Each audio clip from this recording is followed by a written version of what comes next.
Romans 12:2 simply says, be ye transformed by the renewing of your mind. So in order for your change to come, you have to change your way of thinking. Are you ready? Are you ready? Are you ready?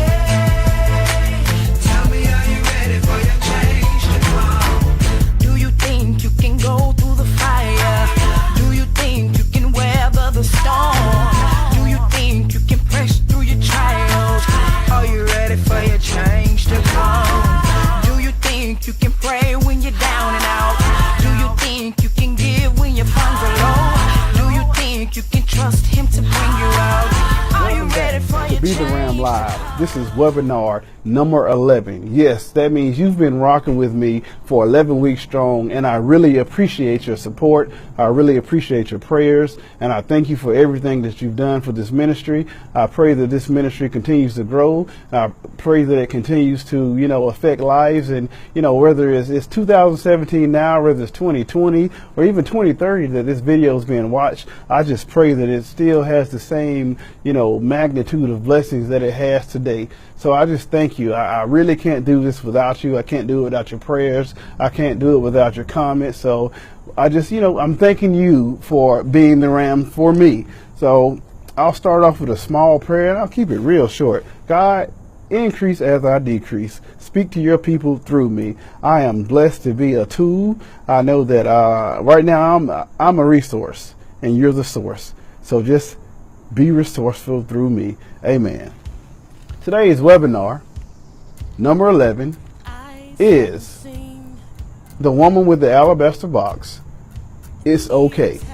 And what I'm going to do here is, from the story of the woman with the alabaster box, I'm going to let you know 4 things that it's okay to do. It's okay to be.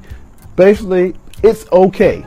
And this comes from the woman with the alabaster box. If you turn to Luke 7, and before I do that, I do want to give credit where credit is due. I didn't know what I was going to speak on today. I didn't know what my topic was going to be. As always, I'm busy. I'm dadding. I'm husbanding. I'm coach. I'm teacher. I'm mentor. I'm this. I'm that. I'm friend. I'm brother. I'm uncle. I'm all these different things. So life gets a lot busy. But, you can never get too busy for God. But one of my co-workers, Reverend Tiffany June, I invited myself to her church because she told me she was speaking, and she spoke on the woman with the alabaster box. And one thing that she said really stuck with me, and it planted a seed in my soul and made me think deep. And I decided to do my webinar today on the woman with the alabaster box also. So thank you, Tiffany. I appreciate you for letting God use you. And I pray that, he'll use me just like he used you this morning. So in Luke 7, and we'll go down to 37, I'm reading from the ERV, and it says, there was a sinful woman in that town. And we're talking about a town where Jesus is eating with some Pharisees. So there was a sinful woman in that town. She knew that Jesus was eating at the Pharisee's house. So that woman brought some expensive perfume in an alabaster jar. She stood at Jesus' feet crying. Then she began to wash his feet with her tears. She dried his feet with her hair. She kissed his feet many times and rubbed them with perfume. When the Pharisees asked Jesus to come to his house,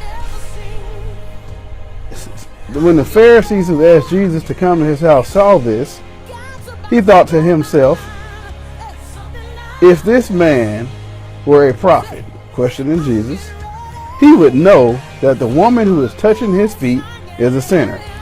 In response, Jesus said to the Pharisee, Simon, I have something to say to you. Simon said, let's hear it, teacher. Jesus said, there were 2 men, both owned money, and to the same banker. One owed 500 silver coins, the other owed 50. The man who had no money, so they could not pay off their debt. The men, they both had no money, But the banker told them that they did not have to pay him. Which one of these men will love him more? Simon answered, I think it would be the one who owes the most money. Jesus said, you are correct. When I came to your house, you gave me no water for my feet, but she washed my feet with her tears and dried my feet with her hair. You did not greet me with a kiss since I came in. You did not honor me with oil on my head, but she rubbed my feet with her hair. I tell you, her many sins are forgiven. This is clear because she showed great love. People who are only forgiven a little will love only a little. 4 things that it's okay to do based off of the woman with the alabaster box. So the Pharisees, they were eating with Jesus, or the Pharisee. And here comes the woman with the alabaster box at the door. The first thing I need you to know, it's okay to crash the party. See, she knew that Jesus was in town. She knew where she could find him. She wasn't invited. She was a sinner. She was a prostitute. She was a whore. She was a woman for hire. And this generation, we call it thought. So she was a first round lottery pick. And she was not invited to this party, but she came in anyway. Sometimes you have to understand that you just got to show up. This woman was not invited to this dinner. And you need to know, number one, that it's okay to crash the party.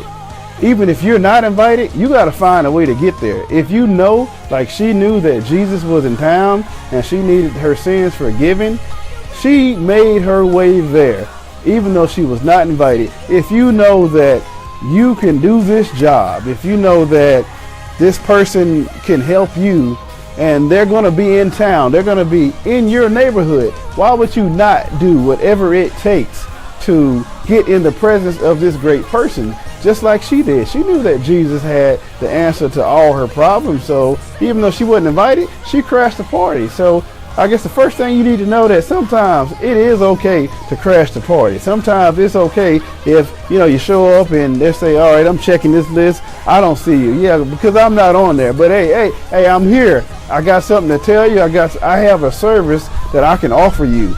The second thing that you need to know is that when she came in, she started washing Jesus' feet, and she started doing things that needed to be done. So the second okay is that it's okay to do the right thing when everybody else is doing the wrong thing. Some of you guys, if you have a job, you understand when you're new on that job, you don't want to ruffle any feathers. So you want to come in and do things the way they've always been done, even though you know that when you were hired in your interview, you told them that, hey, I'm going to take it up a notch. So this woman, she came in, and the guys who sat with him, they did not bring Jesus in the way they should have. They did not take care of the man of God while he was in their presence. So just like them, some of us, we can get on a job and we can have great people around us. We can have a great job. We can have a great team. We can have a great career, a great spouse, and we're not taking care of them the way we should. If you learn anything, you need to learn that it's okay to do the right thing. Yeah, they're going to talk about you. Look at him. He's a suck up. He's an Uncle Tom. He or she is trying to get recognized, trying to get their name on the wall. They want a cookie, this, that, and all that. Okay, whatever. But I'm doing my job. I'm going to do what I'm called to do. I'm not going to lower my standard because you have lowered your standard, and either you're lazy or you're burnt out at the job. So it is okay. Let me get a little bit louder, a little bit closer.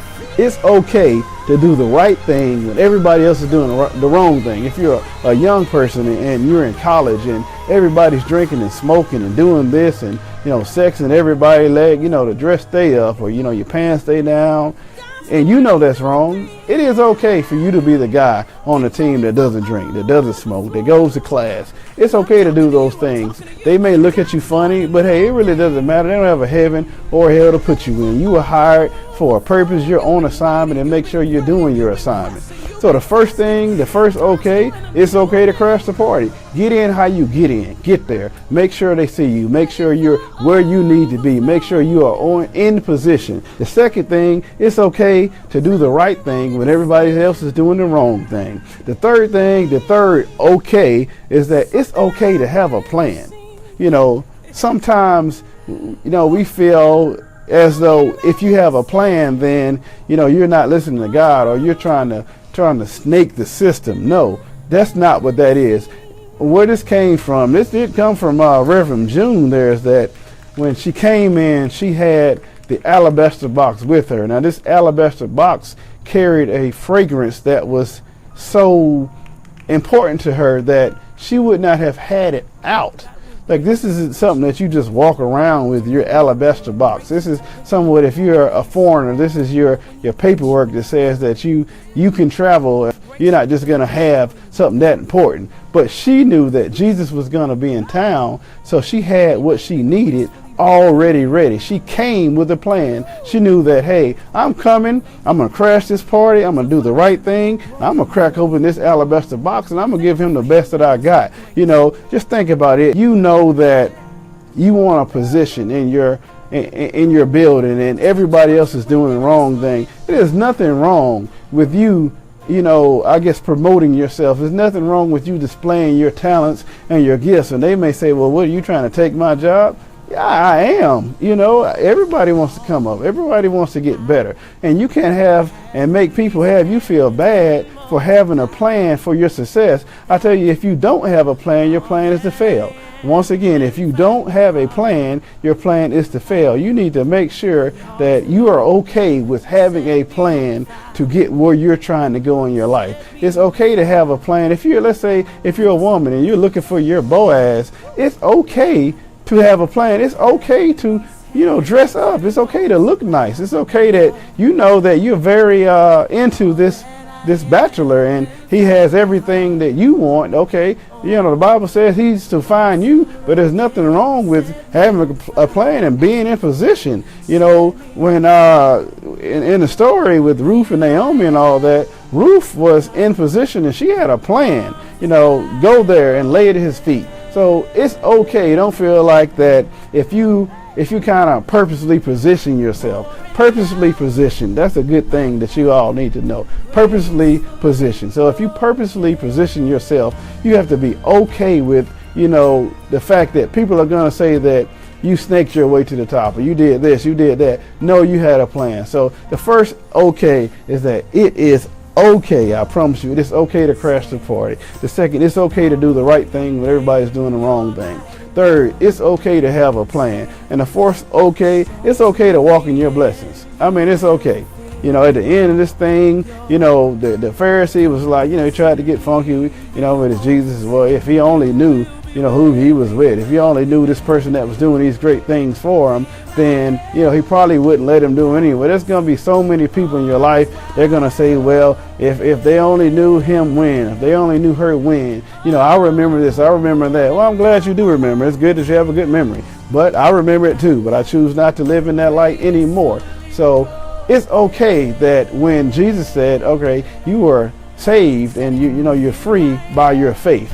She had the faith to come and do what she needed to do, that it's okay. So it's okay that when you get blessed, that you walk around looking blessed. You walk around acting blessed. Oh, but you think you better than us? Yeah, I do. I think I'm great. I think I'm all that because God thinks I'm all that. And it's okay for me to walk around and be the man because, hey, God made this. God don't make no junk. God doesn't make any mistakes. God doesn't do anything wrong. Everything attached to me wins. That's a shout out to the daughters of Judah, my wife and in the dance group she's in. They performed that. You'll see the link up there in the corner. It pops up. Amazing. It's been stuck with me, since then. It's just Everything Attached to Me Wins by Jacqueline Carr. And, so I would just say that understand that it's okay to walk around blessed. It's okay to walk in your blessings.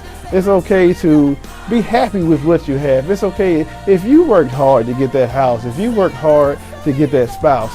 There's nothing wrong with it. Hey, I love being married. I love the things that God has blessed me with, and I'm not going to hide it. I'm not going to be made to feel bad because you made bad decisions in your life. So now I'm supposed to walk around depressed every time I see you. I can't be that guy. I'm sorry. When I come to work, I'm happy. There's a lot of people who aren't happy because they're burnt out with the job. But I've been in a position where I did not have a job, or I did not know where the job was going to come from. So I'll be darned if I show up, to my blessing place, to, my ram, I guess, the place that was set aside for me to be on assignment for this year. Why would I come and be all upset? He could have got somebody else in there for that. So 4 things that it's okay, coming off the woman with the alabaster box, it's okay to crash the party. Go ahead and crash you somebody's party this week. It's okay. What's number 2? It is okay to do the right thing when everybody's doing the wrong thing. So go ahead. If you've been that one thinking about, should I do it? Yeah, you should do it. Go ahead and do it. Turn in your paperwork on time. Show the work on time. Don't drink, don't smoke, don't skip, don't do this, don't do that. The 3rd thing is it's okay to have a plan. Have your plan. And the 4th and final thing, it's okay to walk in your blessing. I hope this thing blessed you this week. I hope you share it. I hope you subscribe to my channel. I love you, and so does God. It's worship, because you've been so good to me. All I wanna do is worship, because you've given me